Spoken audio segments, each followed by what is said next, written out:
প্রিয় সহকর্মী, আসসালামু আলাইকুম। আশা করি আপনারা সবাই ভালো আছেন। আলহামদুলিল্লাহ, আমিও ভালো আছি। তো আজকে একটা সেলস বিষয়ে একটা গুরুত্বপূর্ণ একটা কথা বলবো। সেটা হলো আমার এক কলিগ, আমিও সেলসে কাজ করি।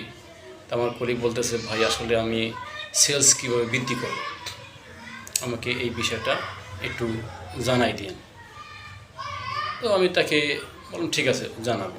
তো এই ভিডিওর মাধ্যমে আমি তাকে জানাতে চাচ্ছি যে আপনি একটা দোকান সেলস বৃদ্ধি করার প্রথম কৌশল, সে কৌশলটা হলো আপনি দোকানটায় কখনো ছোট ভাববেন না। সে দোকানই, ছোট হোক বা বড় হোক, সে আপনার দোকানদার, সে আপনার ব্যবসায়িক একজন কাস্টমার। তো দোকানদারকে কখনো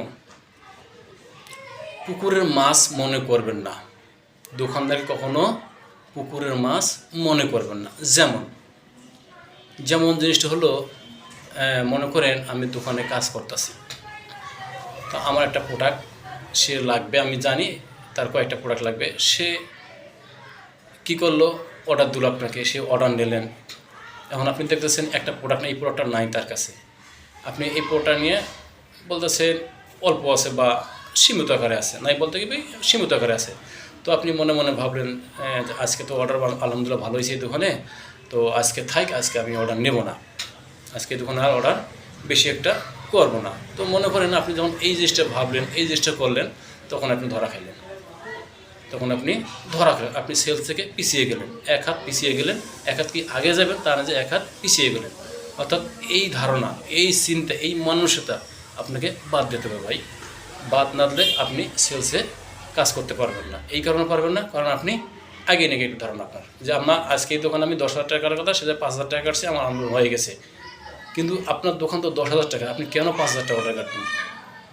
কেন কাটবেন? এই দোকানে আপনার 12 পিসের জায়গায় 6 পিস আছে, আপনি কেন পরের দিনে আশায় রাখবেন যে পরের সপ্তাহে এসে আমি এই দোকান অর্ডার কাটবো? এই জন্য বললাম, দোকানদারকে কখনো নিজস্ব পুকুরের মাছ মনে করবেন না। যদি নিজস্ব পুকুরের মাছ মনে করেন, তাহলে আপনি কাজ করতে পারবেন না।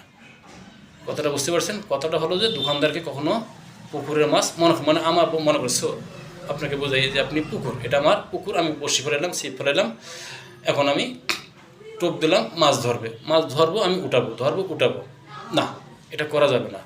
দোকানদার কখনো পুকুরের মাছ না যে আপনার ইচ্ছা মতো আপনি ধরবেন বা ফেলাবেন করবেন, এরকম কিছু না। এরকম কিছু করা যাবে না। দোকানদারকে ভাবতে হবে, দোকানদার তার কাছে আপনি যে পরিমাণ চাপ দিয়ে অর্ডার নিতে পারেন, সেটা আপনার জন্য কাম্য। কারণ পরবর্তী এসে দেখবেন যে আপনি আজকে কম কাইটে চলে গেছেন, নেক্সট যে আপনার পরবর্তী যে আরেকজন আসবে, সে এসে কী করবে, যে আপনার যে ওই যে গ্যাপটা, আপনি বলেন 6 পিস আছে, সামনের সপ্তাহে এসে আমি 12টা অর্ডার নেব, এটা আপনি পাবেন না ভাই, এটা আপনার দ্বারা সম্ভব না। এই কারণে সম্ভব না, কারণ আপনার পরে যে আসবে, সে আপনার জন্য বসে থাকবে না। সে কেবল আপনার ওই গ্যাপটা খুঁজে সে ওই প্রোডাক্টটা উঠাই দেবে, আপনার গ্যাপ খুঁজবে সে।